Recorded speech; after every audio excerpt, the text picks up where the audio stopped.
Hey everyone, Scar for a Scar here, joined again by Mr. Classic for some special commentary. Yeah, thanks for having me on, bro. And geez, we better keep this intro short and snappy because we got Genesis PS Reality right off the bat, turn one, and I feel you couldn't hope for a better start than that on Prism.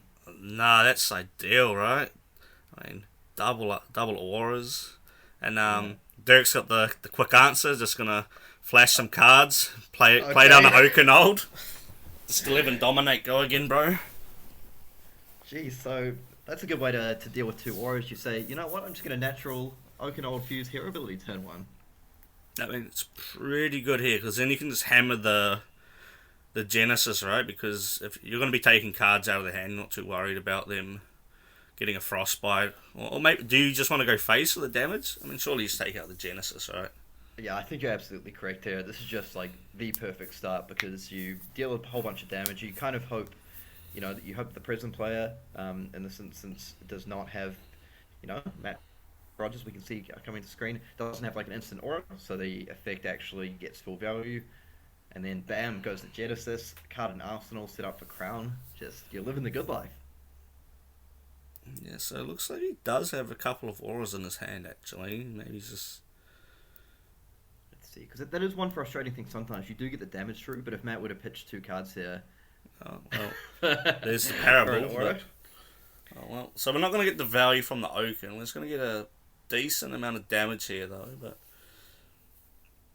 Now an argument could be made if you want to take out the parable first.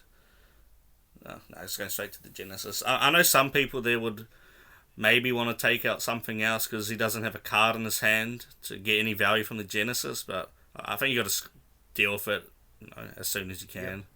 I see what you're saying. I see the argument there for taking out the Genesis this turn and then saying, maybe I can keep up the pressure and take down the Parable next turn. Yeah. But I suppose perhaps Dirk on the STARVO deck here is just thinking, look, I've got to get rid of Genesis at some point. I don't want to run into a Sentinel or something like that and just, Yeah. let Matt ride the value train to victory. I mean, the Parable's not going to be putting in too much work when you're playing, one attack action a turn, pretty much. Was that another hero activation we saw? Yeah, it sure is. And this will be a break ground. Okay, so we can't quite see the color there, so I'm not sure, but that's coming in for somewhere between 7 and 9 damage. Yeah. Actually, sorry, 6 to 8. Dirk helped me out here by pointing out the Parable. Yeah. Get some dice in there. Seems the life's unfortunately a bit out of reach, but Hey guys, move the phone. yeah. But yeah, it's getting in a lot of damage early and fast. Let's see if he does look to take out the Parable. Yeah. Yeah, that makes a lot of sense to me. Because both on offense and defense, you want to have the ability to sort of pop some of those heralds with your 6 power cards. Yeah, Come down I the mean pipe. that parable. I mean not the parable. Sorry, the PS reality isn't too worrisome because you do have access to a lot of 6 powers to just pop. But see, the Miraging Metamorph coming in. If this gets broken, he'll get another PS reality, which can stack up quite a bit of extra power. Okay, so it looks like he's going for the Crown. I think that's right. I feel you kind of don't want to be defending this for the extra aura, do you? Because he's got that early life lead anyway. Yeah, he's probably just trying to get the third STARVO fuse off in a row, right?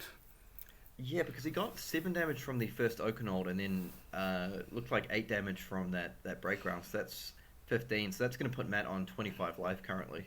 Yeah, I mean a 15-point lead is quite good when you're in the STARVO shoes. Yeah. So for those keeping track at home, looks like the life total's about 25 to 35 at the moment. Yeah, that's correct. Our Flashing in Oakenhold- the Otaraf during damage to get extra 1 from the Metamorphs. Yep, but now I feel the Ode can be quite good at closing this gap. He would be taking a total of what then? Looks like 5? 6. Because he would have had he used Crowner Seeds to prevent one of the damage. Yep, that's a good point. Yeah, So he would have would've taken 5 differential from the attack and then the 1 extra from Ode. Now looks like he's just thinking if he wants to try block these. Yeah, because he start coming in for 2 damage each. Yeah, The auras, auras which can be too. Yeah. very punishing. But I feel on STARVO, sometimes in order to get past these prisms, you need to just go sort of, fast and furious, Fuse hero ability all the time, and there we go. Third in a row, and it's another Oaken as well. Jeez, it's the big boy. Yeah, man. The Rob Cycle specials, Oakenold after Oakenold. Shout out to Leo and Dropouts. Love yeah, that guy. The boy. Okay, so this is coming in for the full 11, I believe. So yep. 7 plus 2 plus 2. Now, Matt has no card in Arsenal, so we're not going to see sort of the, Soul Shield plus card block. He does have that Iron Rock Gauntlet up. The Iron Hide Gauntlet, but it seems no matter what Matt... Oh, I can see he's got the immovable in hand, but it feels like this is still going to hit, isn't it? Yeah, I think it's definitely going to hit. Just curious to see if he can cheat out another aura in response. Yep, that's a good try point. Lessen the damage from the Oakenold effect.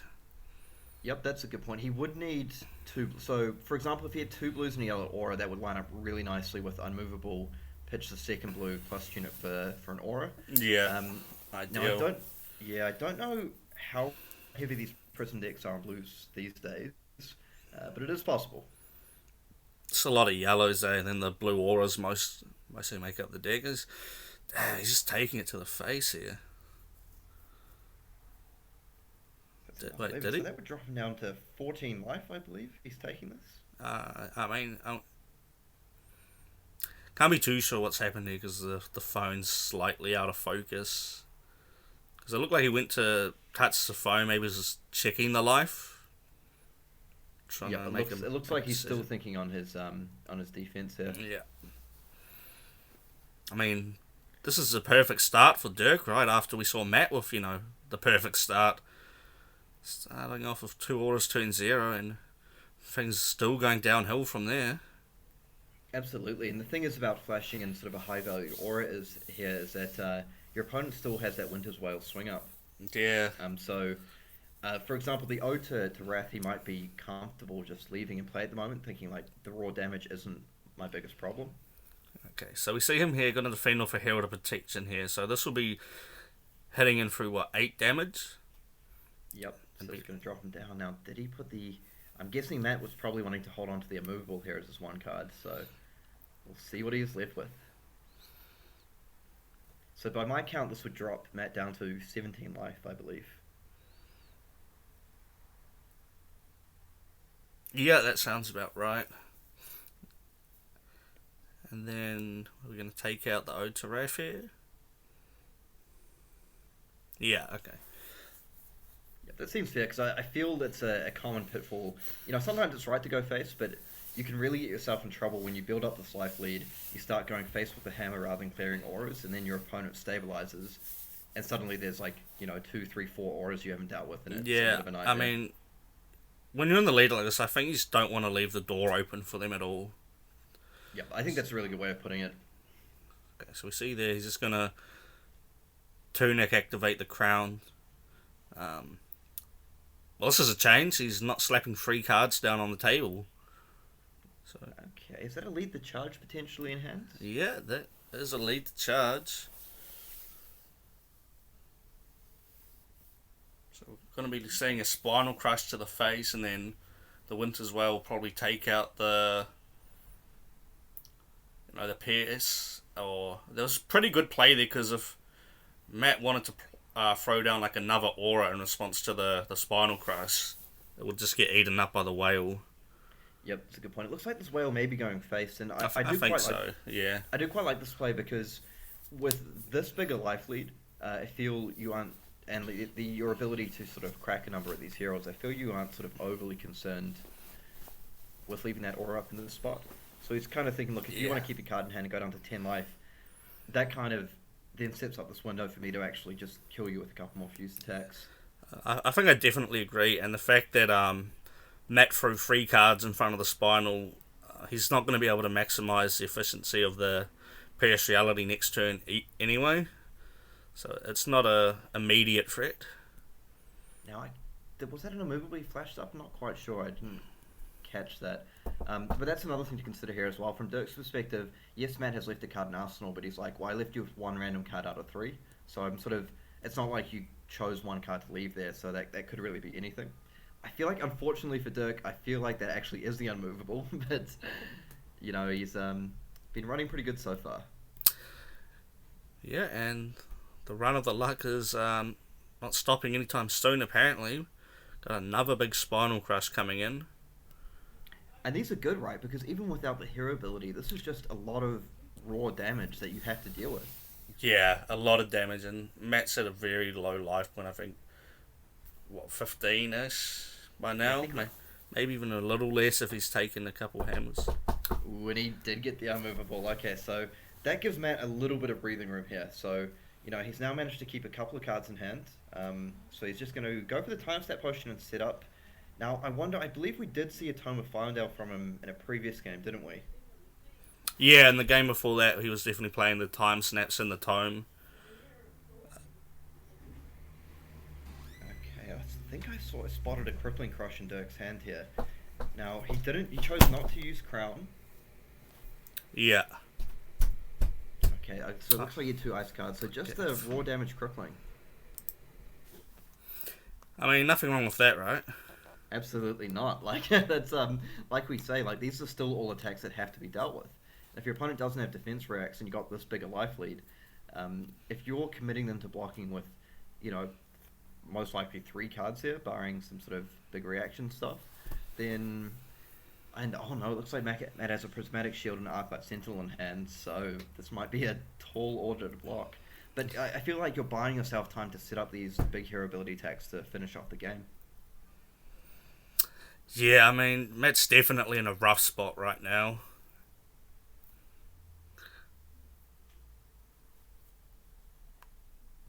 And these attacks, just attack after attack, it's like an endless onslaught. If he doesn't have the react in Arsenal, I think his hand only defends for 6 here potentially. Jeez, that's going to be a lot of damage coming through.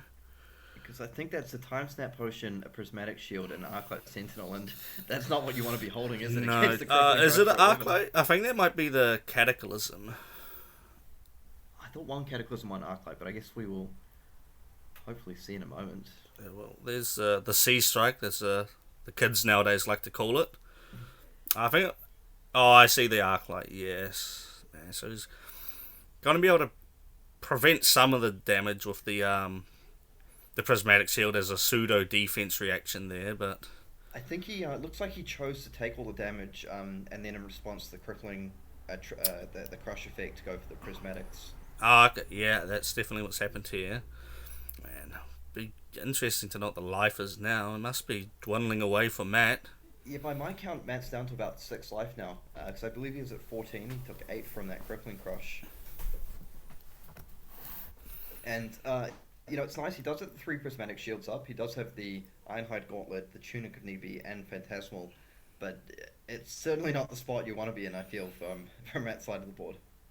Nah, definitely not. But in saying that, we have seen a lot of PRISM comebacks in similar spots versus Guardians. If they just get the right window, maybe Dirk just draws a couple of, non-attack action blue cards, like the elements that they use to fill the deck up. But we see here he's happy to just throw the Time Skipper and throw another Evergreen to the face. So he's just trying to get as much damage out as he can, right? Doesn't need to save the Time Skippers to take out an aura. Yep, and I agree with what you were saying there. Like, sometimes, all you need is for the Guardian player to get stuck with, maybe just being able to play 1 7-power attack, you defend with 2 cards and start to stabilize.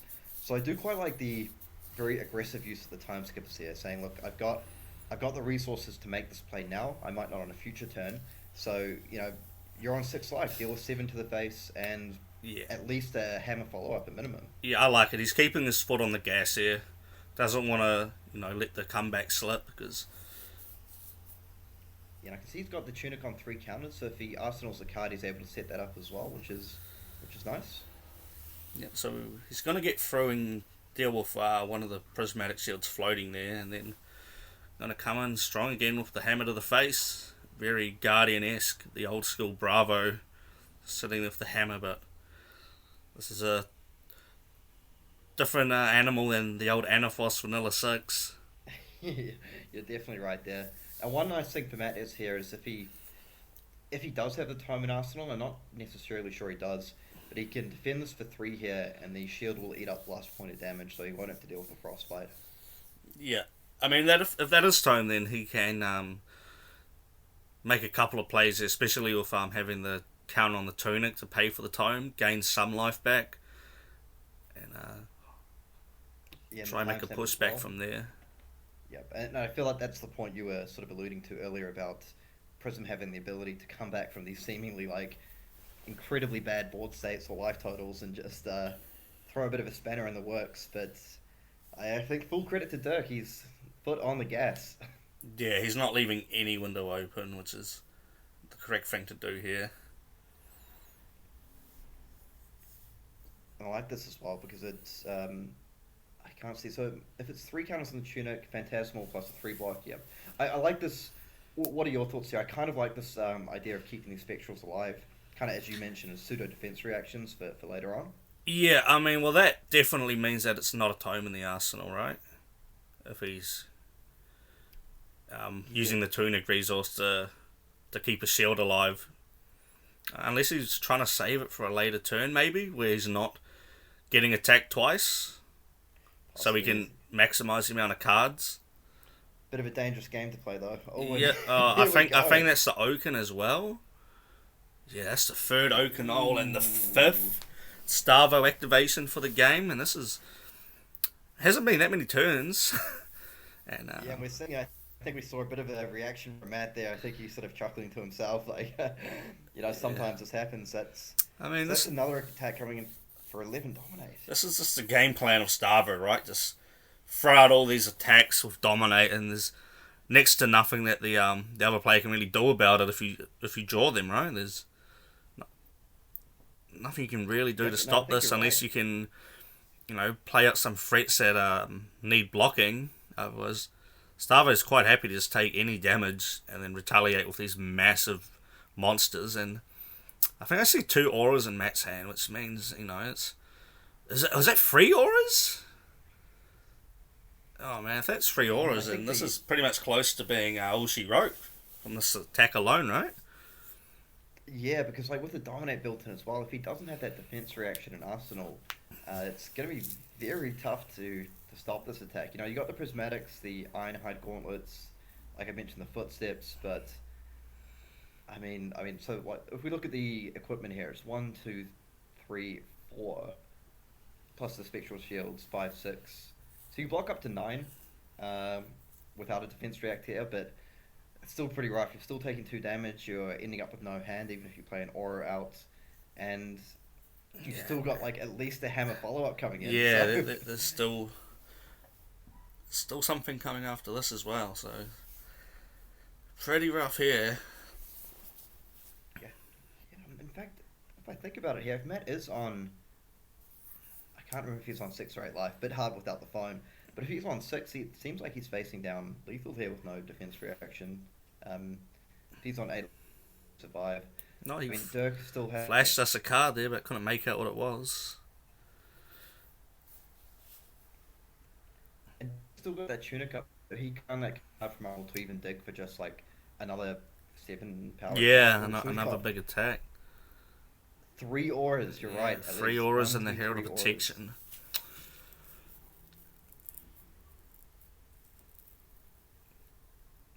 Seemingly the only balanced thing about these Prism auras is that you can't defend with them. Apart from that, they do everything else. The one weakness being exposed. Yeah, so it looks like he can pitch 1 aura to turn on the Gauntlet and the Phantasmal if he wants to. So he's currently blocking 4, so this would be coming in for 7 damage, the Oakenold. Yeah, and 2 of that damage would be prevented by the Prismatic Shield, so looks like Matt's still hanging on. By how much of a thread, we don't know. Actually, yes, Jess right. So it's 5 damage plus the 2 spectral shields. Oh man, and a lightning surge from the arsenal. This could be it. Yeah, Oakenold, then a 4 go again, then 4 to the face. Man, he's got it! Yeah. He did it! Wow. He took down Matt Rogers with... Oh, it was the Tome in Arsenal, after all. I wonder if he regrets maybe not trying to play it out last turn, just to have a little bit of more life to work with, but I think with the things the way things were going, I don't know how much of a difference that would have actually made. I mean, it's hard to say because we don't know the exact numbers with the life there. Yeah, but I think I do get your point that you mentioned. Um, with the tome there is maybe like your one comeback mechanic when you're that far down in life. He may have been hoping, as you sort of pointed to hold off for just one big attack turn, so at least he can keep sort of 2 to 3 cards in hand, and then go, Tunic, Time Snap, Tome, gain 4 to 5 life, and start trying to stabilize. Maybe get an aura down, get a defense reaction into Arsenal. But Dirk just gave him no time. It was just huge attack after huge attack, and when the game goes that quickly as well, I feel Prism isn't able to dig towards those defense reactions and set up these like big, really annoying board states to deal with. Yeah, I'd be definitely interested to hear from Matt's perspective if that's what he was trying to, wait for the one attack window to maximise the value of the tome to get as much life back as he can. But, I mean, Dirk just went wall out, right? 3 attacks on the last turn and a Guardian deck to close things out. Crazy, the power of the STARVO deck. What is this sort of... is he playing Katsu? Is he playing Fi? Like, what's going on? I don't know, man, because that does not look like what a Guardian wants to be doing, or how, the typical Guardians and Fab want to be working. But, I mean, credit to Dirk. Yeah. He played that wonderfully. I think he did everything right. Yep, no, I agree. In fact, one thing I want to point to, because, there might be some people who point towards that. You could say, quote unquote, a little bit of a high roll there with those big fuse attacks and opens early. but I do think he made some sort of good conscious decisions with things like those time skippers that maybe not all players would make. Like some people, get a little bit scared with time skippers. You have to save them for a double aura turn or for like an Arclight Sentinel thing. But I think that was a good sort of. I think he identified well the game state, the life totals, and realized. The best use of this here is to make hay while the sun shines, cash in my resources, keep up the damage, keep up the pressure.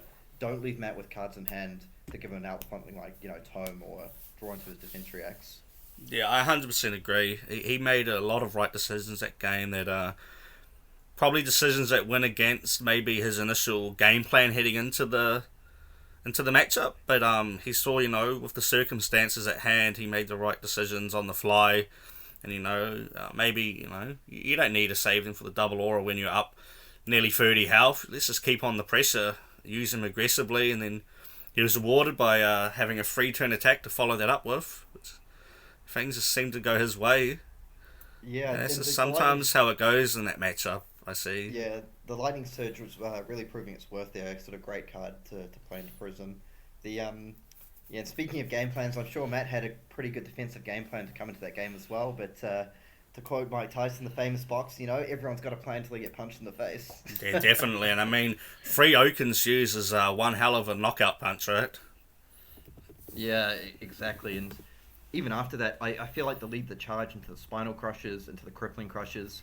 I think that's a good use of just running those out for, no hero power, so no Dominate or anything like that. But just running them out as just raw damage. Just big, beefy boys. Oh, yeah. Exactly. Well, unfortunately, we don't have any footage of the Proquest finals due to technical difficulties, but I want to thank you again for coming on, spinning some yarns over this high-quality 1080p recording footage. No worries, and I just wanted to say thank you for doing a bit of a service to the community and getting those games recorded for us, and thanks for having me on again. And to anyone listening, make sure you like and subscribe to the Scar for a Scar channel. I feel like I'm pretty sure you got some more content coming along in the pipeline, is that right? Oh, mate. Going forward after Uprising, I should be the one playing in these top 8 games. All right, so maybe I'll have to get you on as a guest feature and say... We're going for the front line.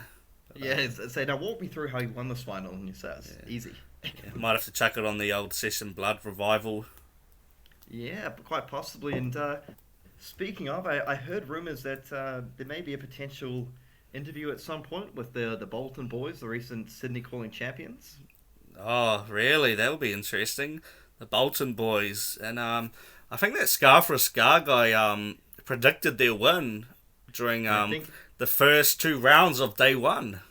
I think Crazy. he did. I saw a post on the Flesh and Blood fan page with a picture of the Bolton boys saying these guys are going to win the calling. Screenshot it, and looks like he's a bit of a prophet. Yeah, I mean, maybe you have to take what he says to heart, and I wonder what else he can predict going forward. But Yeah, you never know. We'll call it there. Thanks again, Mr. Classic, and thank you guys for watching. Stay tuned. Let's catch you all later.